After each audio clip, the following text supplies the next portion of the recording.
Foodies खरा दिन में किसी मिलू न मिलू आइसक्रीमटे मिलगले मनटा भारी खुशी हो जाए। हेले डेली डेली किणी खाଇବା तो पॉसिबल नुहे।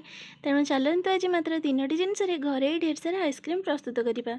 तापाई प्रथम 500 लीटर क्षीर को गरम कर नबा आउ अल्प किसी नॉर्मल क्षीर रे कस्टर्ड पाउडर को मिसाई नबा। क्षीर रे अल्प किसी मिल्क पाउडर देदेबा।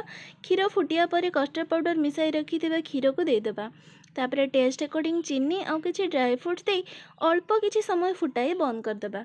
तापरे हल्का ठंडा होला परे एही सब को आइसक्रीम मोल्ड रे गोटे गोटे करी देदेबा। आ या को डीप फ्रीजर रे ऑल ओवर नाइट रखी नबा। देन नेक्स्ट डे को ताको फ्रिज रु खोली प्रथमे टिके पानी रे रखिबा। तापरे देखिबे आम आइसक्रीम गुड़िक केते सहजरे बाहरी जिवो। आ या ऊपर गार्निशिंग पई मु ऊपर किछि चेरी दे देछि। मार्केट ठारू एही आइसक्रीम बहुत टेस्टी आउ हेल्दी मध्य। तो आपण माने घरे निश्चय ट्राई करंतु। आ जिबा आगर मो चैनल टी को सब्सक्राइब करंतु।